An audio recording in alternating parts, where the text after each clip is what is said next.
Página de abertura. Luz no Lar, psicografado por Francisco Cândido Xavier, por diversos espíritos.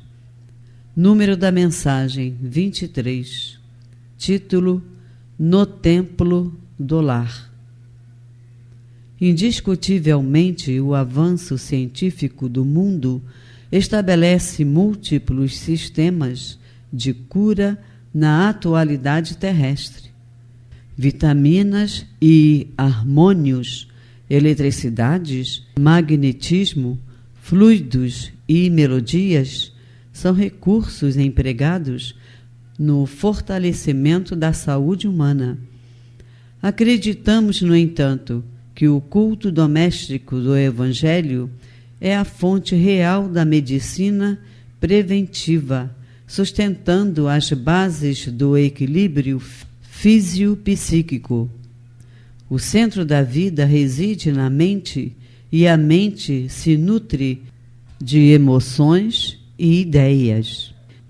E quem se coloca sob a orientação do Cristo, aceitando-lhe o governo espiritual no campo íntimo, harmoniza-se com a boa lei, purificando propósitos, elevando atitudes e sublimando resoluções que edificam a consciência e o coração para a vida superior. Os princípios evangélicos são elementos de vida e convenientemente aplicados no recesso do lar.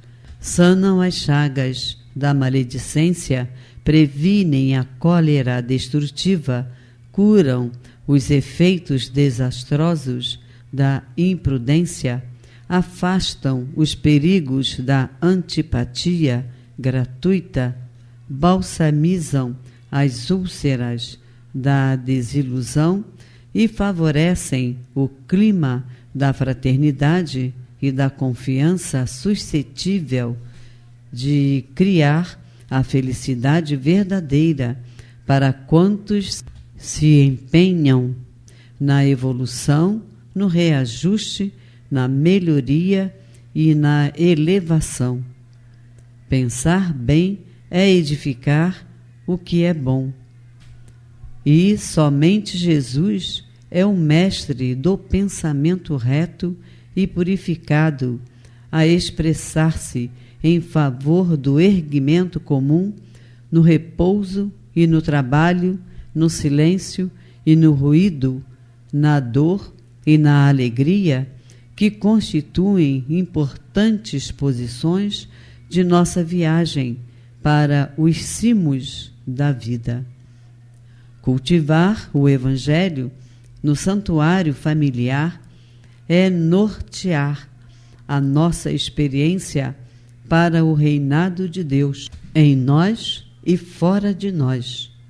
Criar semelhante serviço, pois, no domicílio de nossas almas, é simples dever, porquanto, pela palavra que ensina e ajuda, aprenderemos a abrir as portas do coração para que, na intimidade de nós mesmos, possamos sentir a divina presença de Jesus, nosso Mestre e Senhor.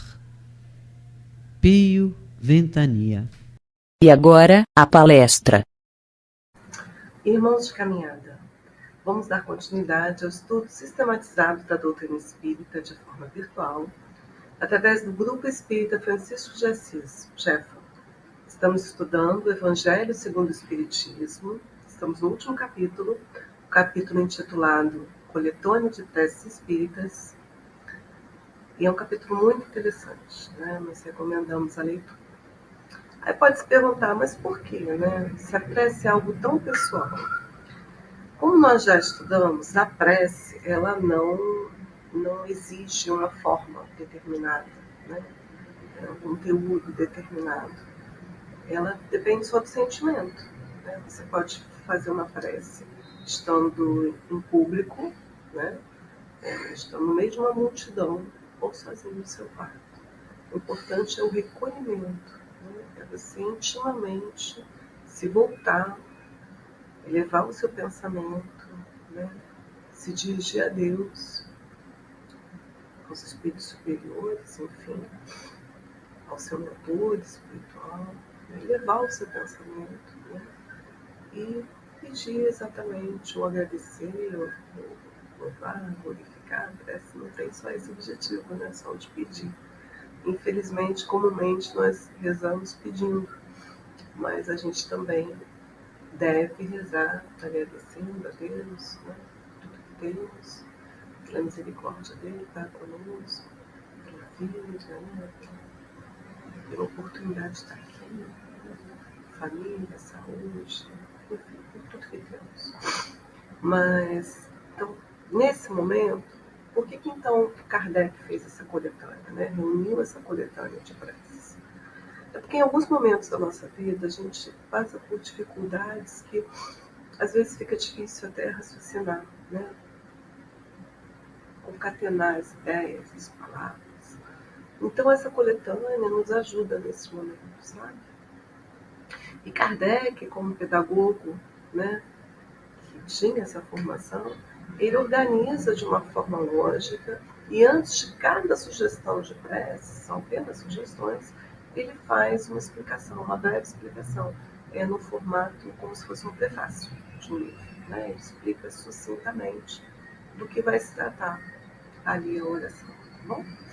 Então hoje nós vamos estudar os itens 34 a 39. Ele se contém 3 preces. Prece num momento de perigo iminente, quer dizer assim, que está para acontecer. Ação de graças por haver escapado a um perigo, quer dizer, depois que o perigo aconteceu, você conseguiu sair ileso. E a hora de dormir, né? Que é um momento tão importante como nós espíritas sabemos. Então vamos para a primeira. Kardec explica. Ação de graças por haver escapado. Então a sequência é diferente, né? Essa é a primeira, assim. Então vamos lá. Num perigo iminente. É a primeira. Pelos perigos que corremos, Kardec se explica. Deus nos adverte da nossa fraqueza e da nossa fragilidade da nossa existência, né?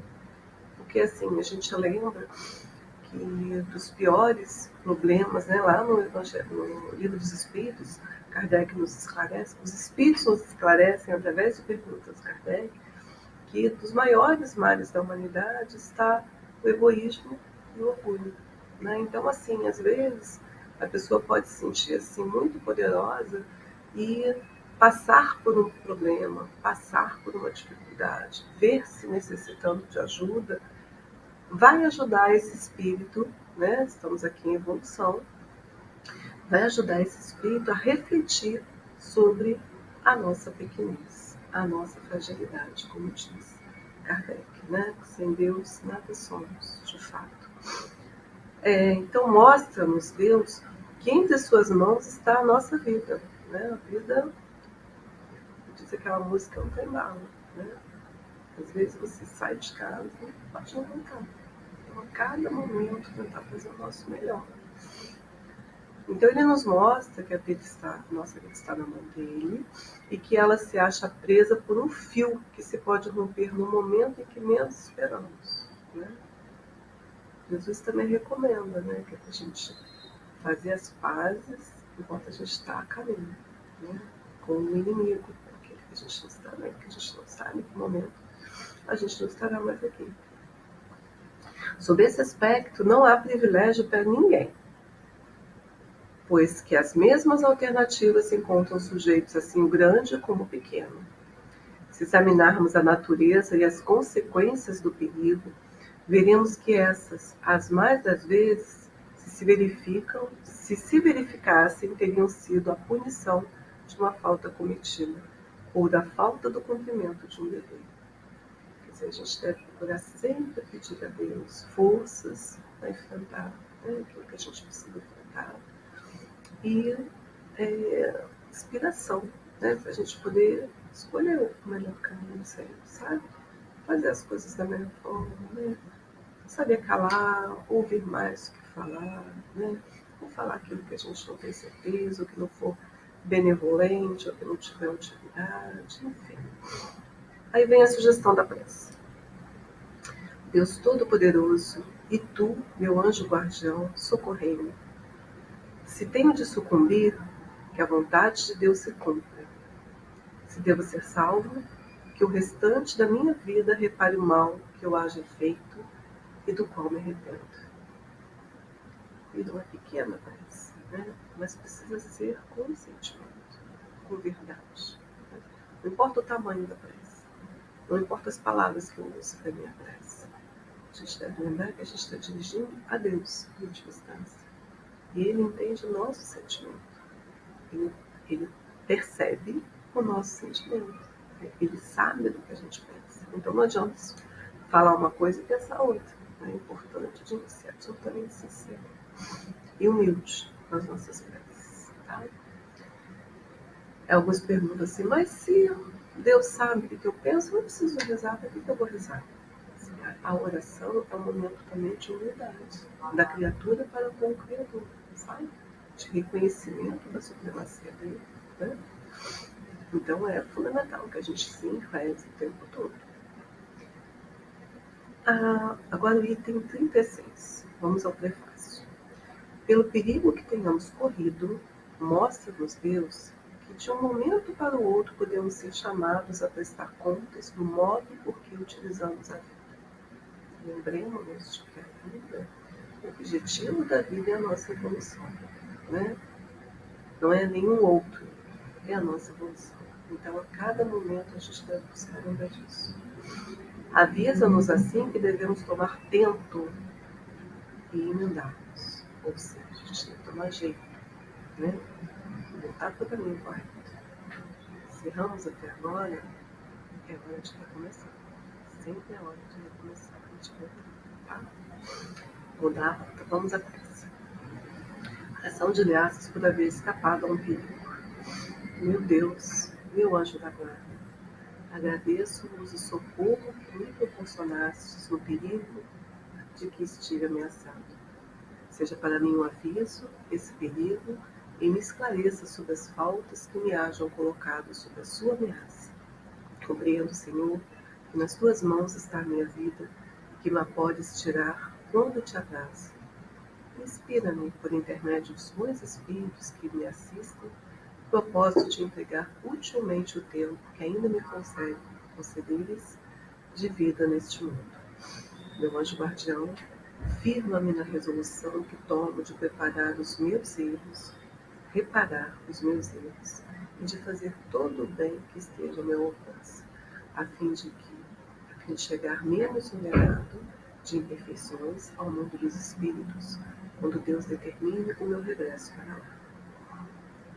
Observem que nas orações sugeridas por Kardec, além de se dirigir a Deus, ele sempre faz menção ao anjo guardião, né? Que é aquele espírito, nosso mentor, né? Nosso protetor, aquele espírito que veio com essa incumbência de nos ajudar.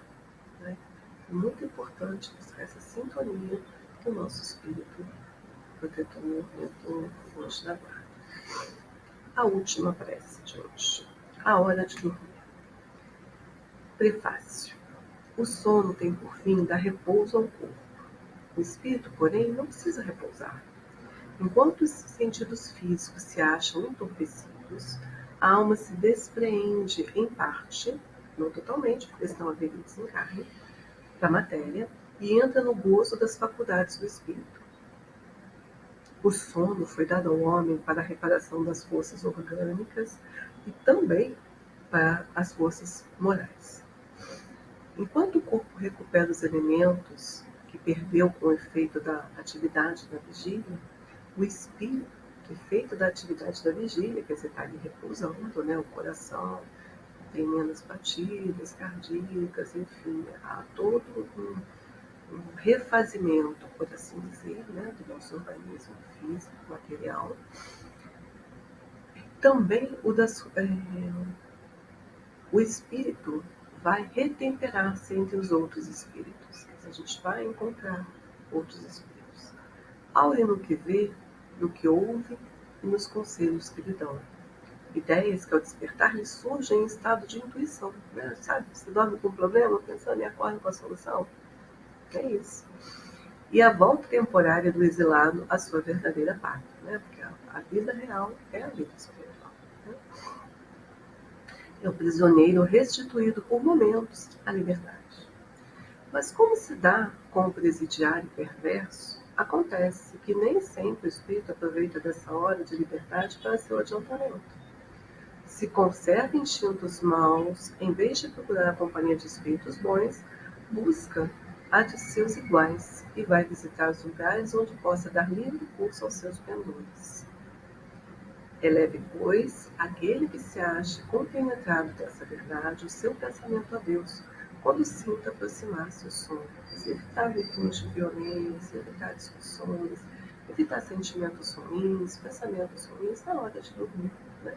Lembrar de fazer prece, levar o pensamento a Deus, por conta, inclusive, desse momento. O espírito vai ter essa liberdade parcial e vai poder ou utilizá-la para o bem, para ajuda, para aprendizado, ou utilizá-la para o mal. Né? A gente possa utilizar para o bem. Então, Kardec sugere que a gente leve, né, o nosso pensamento a Deus quando a gente sentir que o sono está chegando. E que a gente peça o conselho dos bons espíritos e de todos cuja memória lhe seja cara, a fim de que venham juntar-se-lhe nos curtos instantes de liberdade que lhes são concedidos, e ao despertar, sentir-se-á mais forte contra o mal, mais corajoso diante da adversidade. E vem a prece. Minha alma vai estar por alguns instantes com os outros espíritos. Venham os bons ajudar-me com seus conselhos. Faz, meu anjo guardião, que ao despertar eu conserve durável e salutar impressão deste convívio. E assim, queridos irmãos, nós terminamos o estudo de hoje recomendando a leitura do capítulo inteiro, né? E se a pessoa não tiver tempo, a gente vive sempre correndo, né? Buscar uma prece que mais seja adequada para o momento que se está vivendo, né? Leia o prefácio, procure entender, depois faça